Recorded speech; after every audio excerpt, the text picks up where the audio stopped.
అందరికీ నమస్కారం అండి. నలుగురు మూర్ఖులు కథలోని రెండవ భాగాన్ని ఇప్పుడు మనం చెప్పుకుందాం. తెనాలి రామకృష్ణుడు రాయలవారిని మూర్ఖుడు అన్నందుకు రామకృష్ణుడికి ఏనుగు చేత తలను తొక్కించేటువంటి శిక్షను విధిస్తాడు. ఆ శిక్షకు సభలోని వారందరూ కూడా దిగ్భ్రాంతికి గురవుతారు. అయినా తప్పని పరిస్థితులలో రాజాజ్ఞ ప్రకారంగా భటులు రామకృష్ణుని తీసుకొని ఒక బాట పక్కన నిలువెత్తు గొయ్యి తవ్వి అందులో నిల్చోబెట్టి పీకల వరకు మట్టి కప్పెడతారు. కప్పెట్టి రాజాజ్ఞ పాటిస్తున్నందుకు సంతోషంగా కోటకు బయలుదేరుతూ ఇలా అంటారు: ఓ బాపనయ్య, నీ ప్రాణాలు పోవడం ఖాయం. నువ్వు ఇష్టదైవాన్ని తలుసుకో, ఏనుగుని తీసుకొని వస్తాం మేము అని అంటారు. ఇక ఆ మాటకు తెనాలి రామకృష్ణుడికి చాలా భయం వేస్తుంది. వాళ్ళు చెప్పినట్టుగానే తన తాత ముత్తాతల్ని జ్ఞాపకం చేసుకుంటాడు. తన ఇష్టదైవాన్ని ఇలా ప్రార్థిస్తాడు: ఓ దేవుడా, నేను నిర్మోహమాటంగా ఉన్న మాట మాట్లాడడమే తప్పైతే నన్ను క్షమించు. ఎలాగైనా ఈ ఆపద నుండి నన్ను గట్టెక్కించు స్వామి అని మనసులో దీనంగా ప్రార్థించుకుంటాడు. ప్రార్థించుకొని ఎలాగైనా బయటకు రావాలని తన బలాన్నంతా ఉపయోగించి పైకి రావడానికి ప్రయత్నిస్తాడు. ఇసుకలో కూరుకుపోవడం వలన ఇంచంతా కూడా బయటకు రాలేదు. తన ప్రాణాలు పోయినట్టేనా, ఇలా చనిపోవాల్సిందేనా, నేను చేసింది పెద్ద తప్పేముంది అని అనుకుంటాడు. మనసులో చాలా దుఃఖిస్తూ ఉంటాడు. అంతలోనే కాస్త అతనికి ఆశ కలుగుతుంది. ఇది బాట పక్కన కదా, ఎవరైనా బాటసార్లు ఇక్కడి నుంచి రాకపోతారా? వాళ్ళ సహాయం చేత బయటపడితే తర్వాత సంగతి తర్వాత చూసుకోవచ్చు. ఎవరైనా ఇటు నుంచి వస్తే బాగుండు. ఆ బడులు వచ్చేలోపు తను ఎలాగైనా ఇక్కడి నుంచి పారిపోవాలి అని అనుకుంటాడు.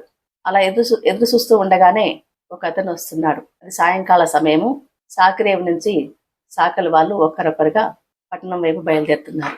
ఉదయమనంగా బట్టలు తీసుకొని వెళ్ళి ఉడకబెట్టి ఉతికి ఆరవేసి ఆరిన బట్టల్ని మూట కట్టుకొని వస్తున్నారు. ఒక అతను కాస్త ముందుగానే వస్తున్నాడు. అతనికి గూని ఉంది. వీపు పైన పెద్ద బట్టల మూట కూడా ఉంది. ఇక బరువుకు అతనికి ముందే గూని ఉంది కదా, మరి వంగి వంగి నడుచుకుంటా కుంటుకుంటా వస్తున్నాడు. అతను చూడగానే తనలో ఉన్నటువంటి బాధని కప్పిపుచ్చుకొని పైకి ఎంతో ఆనందంగా ఈల వేస్తూ గట్టిగా ఏదో రాగం తీసినట్టుగా మాట్లాడాడు తెనాలి రామకృష్ణుడు. బాట పక్కన ఎవరు లేరు. ఒకేసారి శబ్దానికి అదురుపడి పక్కకు చూశాడు. చూస్తే మొండెల్ని తల.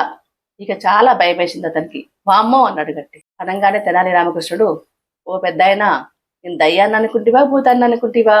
నేను దయ్యాన్ని కాను భూతాన్ని కాను, నేను మనిషినేనయ్యా అన్నాడు. అప్పుడు కాస్త పోయిన ప్రాణం తిరిగి వచ్చింది అతనికి. ఓ బాబయ్య, నువ్వు మనిషివా? మరి మనిషివే అయితే ఇందులో ఎందుకు ఇరుక్కుపోయావు అని అన్నాడు ఆ గూని చాకలి. అదొక పెద్ద కథలేవయ్యా అన్నాడు.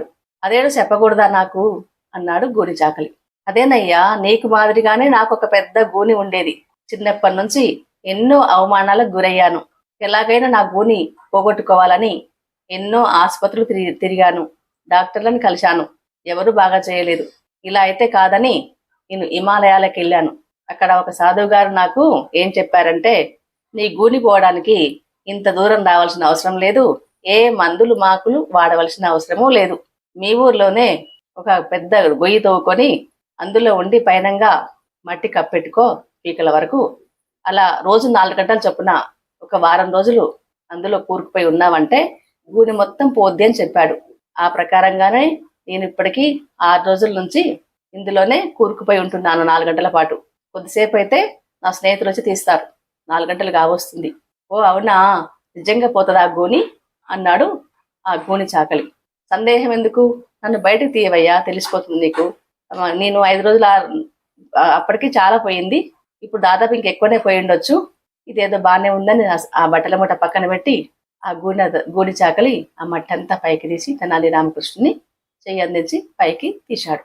నా గూనంతా పోయింది, నా గూనంతా పోయిందని సంతోషంగా అరిచాడు తెనాలి రామకృష్ణుడు.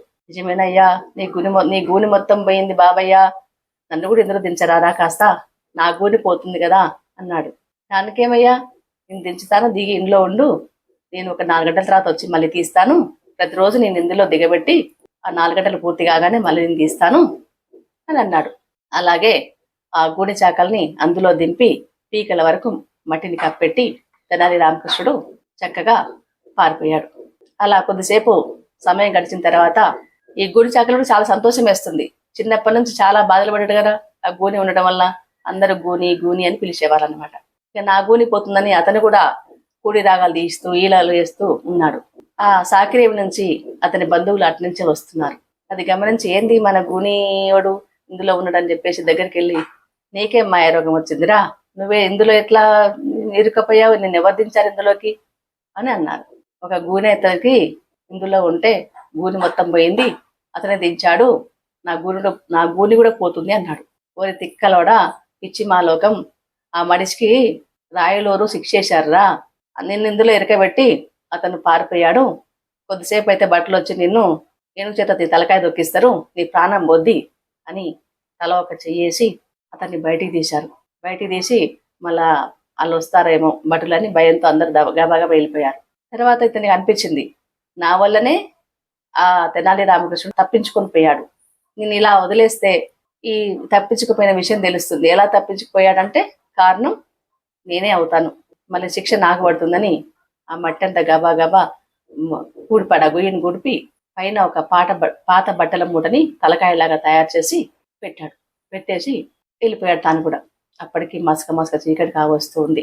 ఇక అంతలోనే భటులు ఏనుగుని తీసుకొని అక్కడికి వచ్చారు. వచ్చి వెనక ముందు ఏం చూడలేదు, ఇంకాస్త చీకటి పడిపోయింది. ఇక తలకాయనే తెనాలి రామకృష్ణ తలకాయనే అనుకొని ఏనుగు చేత తొక్కించారు. ఏనుగు తొక్కగానే ఆ బట్టల మూట కాస్త ఆ ఇసుకలోకి లోపలికి కూరుకొని పోయింది. ఇక రామకృష్ణుడు తల లోపలికి వెళ్ళిపోయింది, చనిపోయింది అనుకొని వాళ్ళు వెళ్ళిపోయి రాయల వారికి శిక్ష వేశాము, తెనాలి రామకృష్ణుడు మరణించాడు అని చెప్పారు. ఇక అందరు కూడా చాలా బాధపడ్డారు, తెనాలి రామకృష్ణుడు చనిపోయాడు అని. 10 రోజులు గడిచిపోయింది. తెనాలి రామకృష్ణుడు లేని సభ నిస్తారంగా చప్పగా సాగసాగింది. అతను ఉన్నప్పుడైతే చాలా కోలాహలంగా నవ్వుల పంటలాగా ఉండేది, ఆనందంగా ఆ సభ సాగుతూ ఉండేది. ఎందుకంటే చాలా చమత్కారి, తెలివైన వాడు. నవ్వించినా కవ్వించినా ఆట పట్టించినా అందులో ఒక అర్థం పరమార్థం ఉండేదన్నమాట. ఎందుకంటే ఎవరికి ఆన చేయని గుణము, ఆపదల నుంచి గట్టెక్కించే గుణము అతడు లేకపోయేసరికి ఆ సభ చాలా కళాహీనంగా రోజులు గడుస్తున్నాయి. పైగా తమతో పాటు ఎంతో కాలం నుంచి పనిచేశాడు కాబట్టి ఆ కవులందరికీ, అష్టదిగ్గజమైన కవులు ఉన్నారుగా మిగతా వాళ్ళందరికీ కూడా చాలా బాధగానే ఉంది. అదే 10వ రోజు తాతాచార్యుడు ధైర్యం చేసి ఇలా అన్నాడు, తెనాలి రామకృష్ణునికి మరణశిక్ష వేసి తప్పే చేశాడు. అతడు ఏమంత తప్పు చేశాడని అంత పెద్ద శిక్ష విధించాడు, మరొక శిక్ష వేస్తే బాగుండేది అని అన్నాడు. అతన్ని సమర్థిస్తూ మంత్రి తిమ్మర్సు కూడా, అది నిజమే, నాకు అలానే అనిపిస్తుంది. రాయల వారిని సింహాసనం మీద కూర్చోబెట్టినప్పుడు చెంపపైన గట్టిగా దెబ్బ కొట్టి కూర్చోబెట్టాను. ఏమనంటే, ఎవరికైనా శిక్ష వేసేటప్పుడు ఈ యొక్క దెబ్బ, ఈ శిక్ష నీకు గుర్తు రావాలి. శిక్ష అంటే ఎంత బాధగా ఉంటుందో తెలియాలి. ప్రజలు తెలిసి తెలియక తప్పులు చేస్తారు. ఏ తప్పుకు ఎలాంటి శిక్ష వేయాలో మీకు అర్థం కావాలి అంటే ఈ విషయాన్ని గుర్తు చేసుకోవాలి అని ఆ రోజు చెప్పి కూర్చోబెట్టాను. ఆ విషయము మర్చిపోయారు రాయలవారు. ఇలా తెనాలి రామకృష్ణునికి మరణశిక్ష విధించారు అని అన్నాడు. అంతలోనే పెద్దన్న మహాతుడు, తెనాలి రామకృష్ణుడు చాలా తెలివైనవాడు, ఎన్నో ఆపదలలో ఉపాయంతో గట్టెక్కించాడు మన రాజ్యం యొక్క పరువుని గాని, ఎన్నోసార్లు ఎంతో మందిని కూడా రక్షించాడు. అలాంటి వాడు చనిపోతాడా? ఏదో ఒక ఉపాయంతో బయటపడే ఉంటాడు అన్నాడు. ఇంకా అతని ప్రాణాలపైన ఆశ ఉందా మహాత్మా? అతడు ఎలా ఉష్కలో కూర్చోబెట్టి పైన తలని ఏనుగు చేత తొక్కించారు, ఇంకా ఆశ ఎట్లా ఉంటుంది అన్నాడు దూర్జటి మహాకవి. ఇలా సంభాషణ సాగుతూ ఉన్నది. రాయలవారి చెవిన పడనే పడింది. అతనికి అనిపించింది తాను తప్పు చేసినట్టే అని. అంతలోనే ద్వారపాలకుడు వచ్చి, మహారాజా, ఒక గూని చాకలు వచ్చి మీ దర్శనార్థము నానా యాగి చేస్తున్నాడు, గొడవ పడుతున్నాడు, ప్రవేశపెట్టమంటారా అని అనుమతి కోరాడు. ప్రవేశపెట్టు అన్నాడు. అతడు లోపలికి వచ్చాడు. రాగానే మంత్రి ఏంటి విషయం అని అడిగాడు. మహాప్రభో, నా తలకాయండి, నా తప్పు మన్నించండి అని వేడుకోసాగాడు. విషయమేంటో చెప్పు అన్నాడు రాయలవారు. 10 దినాల కింద సాకిరేవి నుంచి నేను ఊర్లోకి వస్తున్న సమయంలో బాట పక్కన మొండెం లేని తలకాయ కనిపించింది. నాకు బాగా భయమేసింది. నీ మనిషిని అన్నాడు. ఎందుకు కూరుకుపోయావంటే, నాకు నీలాగా ఒక పెద్ద గూని ఉంది, ఆ గూని పొద్దున్న ఇందులో కూరుకుపోయాను, నన్ను బయటికి తెలుస్తుంది అని చెప్పాడు. నేను బయటికి తీశాను. అతనికి గూని మొదలే లేదు కదా, నా గూడిని అడ్డం పెట్టుకొని నన్ను మోసం చేసి నన్ను అందులో దించి అతను పరారైపోయాడు. ఆ రోజు భయమేసి మీకు చెప్పలేదు నేను. ఆ మట్టి కాస్త కూడిపి పైన బట్టల మూట పెట్టి వెళ్ళిపోయాను. అలా మిమ్మల్ని మోసం చేసిన విషయము ఏదో ఒక రోజు మీకు తెలియకపోదు, నాకు శిక్ష పడకపోదు.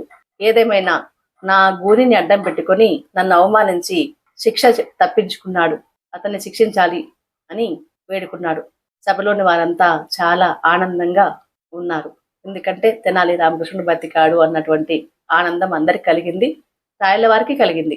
కానీ రాయల వారు బయటపడలేదు.